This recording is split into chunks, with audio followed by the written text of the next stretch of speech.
Hi friends, அஸ்ஸலாமு அலைக்கும். இன்றைக்கி வந்து சுரக்காய் கூட்டு எப்படி பண்ணுறதுன்னு தான் பார்க்க போகிறோம். முதல்ல நம்ம அதுக்கு ஒரு சுரக்காய் எடுத்துக்கிறோம். இந்த சுரக்காய் தான் நான் மார்க்கெட் போயிருக்கும்போது வாங்கிட்டு வந்தேன். இது வச்சு தான் இன்றைக்கி என்ன செய்யுதுன்னு தெரியாமல் முழிக்கும் போது தான் இதை வச்சு ஒரு கூட்டு பண்ணலாம் அப்படின்னு சொல்லிட்டு தான் பாசிப்பருப்பும் கடலைப்பருப்பும் போட்டு நல்லா 4-5 வாட்டி கழுவிட்டு அதை குக்கரில் நம்ம வேக வைக்க போகிறோம். அதுக்கு தேவையான தண்ணி சேர்த்துக்கிறோம்.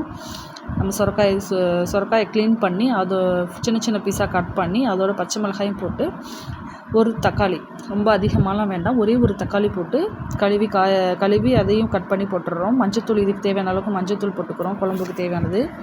சின்ன வெங்காயம் நான் வந்து உரித்து வச்சுருப்பேன். எப்போவுமே நான் ஸ்டாக் வச்சுக்க உரித்து கொஞ்சம் மாதமாக இருக்கும்போது உரித்து வச்சுப்பேன். அவசரத்துக்கு உரிக்க முடியாது இல்லையா, அதனால் முன்னாடியே நான் க்ளீன் பண்ணி உரித்து வச்சுப்பேன்.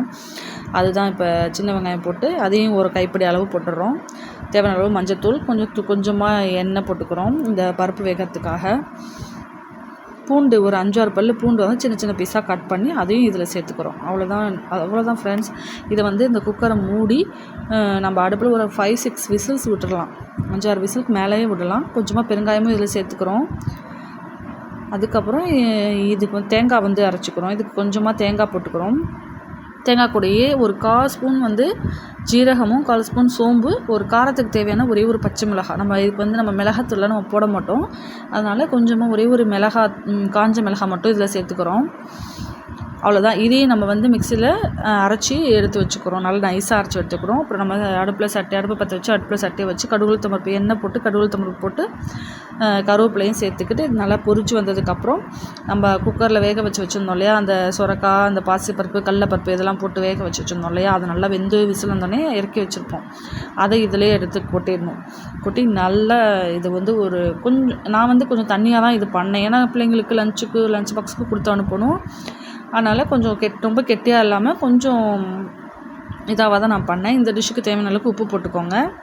அவ்வளோதான் ஃப்ரெண்ட்ஸ். நம்ம ஏற்கனவே அரைச்சி வச்சுருக்கோம் இல்லையா, தேங்காய், ஜீரகம், சோம்பு இதெல்லாம் அரைச்சி வச்சுருக்கோம் இல்லையா, அதையும் இது ஒரு கொதி வந்ததுக்கப்புறம் அந்த தேங்காய் பேஸ்ட்டையும் இதில் போட்டுட்டு இதுக்கு தேவையான நம்ம உப்பு டேஸ்ட்டு பார்த்துக்கணும். உப்பு கரெக்டாக இருக்கான்னு பார்த்துட்டு பத்தலைன்னா இன்னும் கொஞ்சம் உப்பு போட்டுக்கலாம்.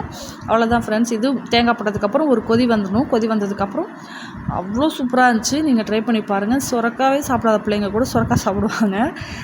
நான் இதில் சாம்பார், தால்ச்சாலாம் பண்ணுவோம் சுரக்காய் போட்டு. அப்போல்லாம் இந்த குழந்தைங்க சாப்பிடவே மாட்டாங்க. ஆனால் இதை கூட்டு பண்ணது ரொம்ப சூப்பராக இருந்துச்சு. எல்லோரும் சாப்பிட்டாங்க. நீங்களும் ட்ரை பண்ணி பார்த்துட்டு எப்படி இருக்குன்னு சொல்லுங்கள். அஸ்ஸலாமு அலைக்கும். பாய்.